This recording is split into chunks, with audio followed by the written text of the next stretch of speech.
কাৰাগাৰৰ পৰা ওলাব বিচাৰিছে শ্যাম কানু মহন্তই। জামিন লাগে এতিয়া শ্যাম কানু মহন্তক।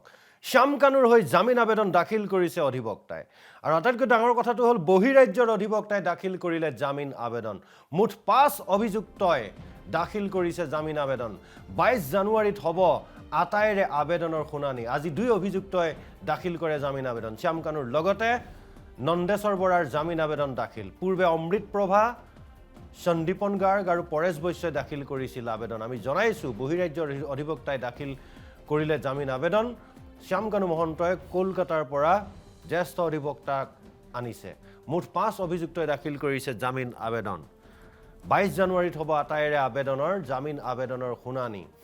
এতিয়া যেন জামিন পোৱাৰ দিশে যেন আগবাঢ়িছে এই অভিযুক্তসকল। আজি 2 অভিযুক্তই দাখিল কৰিলে জামিন আবেদন।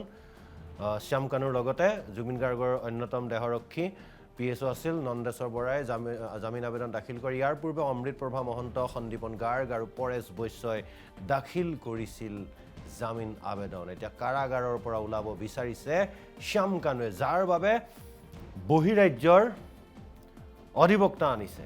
জামিন লাগে, যিকোনো প্ৰকাৰে মুঠতে জামিন লাগে জুবিন গাৰ্গৰ মৃত্যুৰে অভিযুক্ত শ্যাম কানু। শ্যাম কানুৰ হৈ জামিন আবেদন দাখিল কৰিছে বহিৰাজ্যৰ পৰা অনা জ্যেষ্ঠ অধিবক্তাই।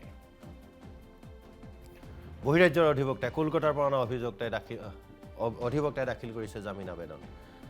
এতিয়ালৈকে মুঠ 5 জনে জামিন আবেদন দাখিল কৰিছে। আজি নন্দেশ্বৰ বৰা আৰু শ্যাম কানু মহন্তৰ অধিবক্তাই তেওঁলোকৰ হৈ জামিন আবেদন দাখিল কৰিছে। ইয়াৰ পূৰ্বে অমৃত প্ৰভা, সন্দীপন গাৰ্গ আৰু পৰেশ বৈশ্যই দাখিল কৰিছিল জামিন আবেদন।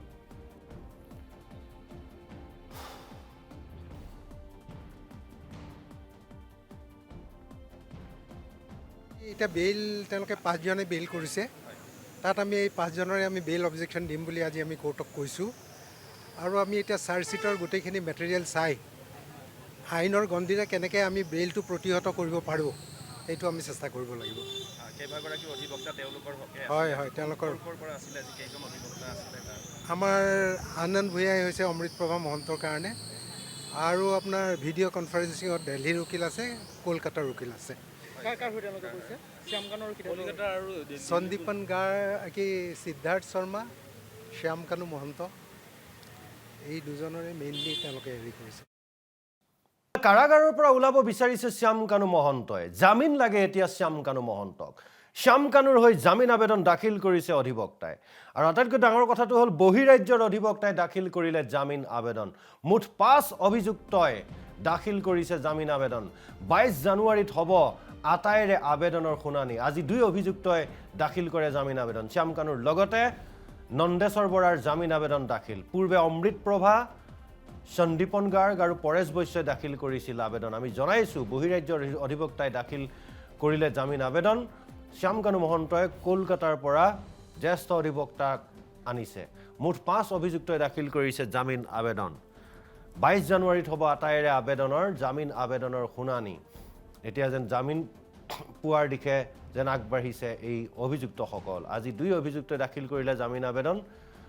শ্যাম কানুৰ লগতে জুবিন গাৰ্গৰ অন্যতম দেহৰক্ষী PSO আছিল নন্দেশ্বৰ বৰাই জামিন আবেদন দাখিল কৰে। ইয়াৰ পূৰ্বে অমৃত প্ৰভা মহন্ত, সন্দীপন গাৰ্গ আৰু পৰেশ বৈশ্যই দাখিল কৰিছিল জামিন আবেদন। এতিয়া কাৰাগাৰৰ পৰা ওলাব বিচাৰিছে শ্যাম কানুৱে, যাৰ বাবে বহিৰাজ্যৰ অধিবক্তা আনিছে। জামিন লাগে, যিকোনো প্ৰকাৰে মুঠতে জামিন লাগে জুবিন গাৰ্গৰ মৃত্যুৰে অভিযুক্ত শ্যাম কানু। শ্যাম কানুৰ হৈ জামিন আবেদন দাখিল কৰিছে বহিৰাজ্যৰ পৰা অনা জ্যেষ্ঠ অধিবক্তাই। বহিৰাজ্যৰ অধিবক্তাই কলকাতাৰ পৰা অনা অধিবক্তাই দাখিল কৰিছে জামিন আবেদন।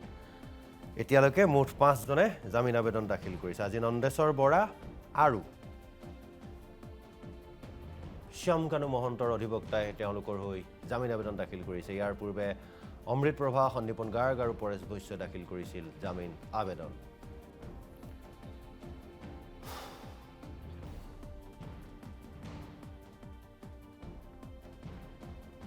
এতিয়া বেইল তেওঁলোকে 5 জনে বেইল কৰিছে।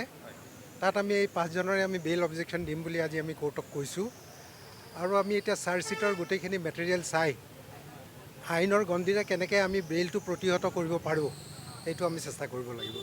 কেইবাগৰাকী অধিবক্তা তেওঁলোকৰ হকে হয় হয়, তেওঁলোকৰ পৰা আছিলে আজি কেইজন অধিবক্তা আছিলে তাৰ আমাৰ আনন্দ ভূঞাই হৈছে অমৃতপ্ৰভা মহন্তৰ কাৰণে, আৰু আপোনাৰ ভিডিঅ' কনফাৰেন্সিঙত দিল্লীৰ উকিল আছে, কলকাতাৰ উকিল আছে। সন্দীপন গাৰ কি সিদ্ধাৰ্থ শৰ্মা, শ্যাম কানু মহন্ত, এই দুজনৰে মেইনলি তেওঁলোকে হেৰি কৰিছে।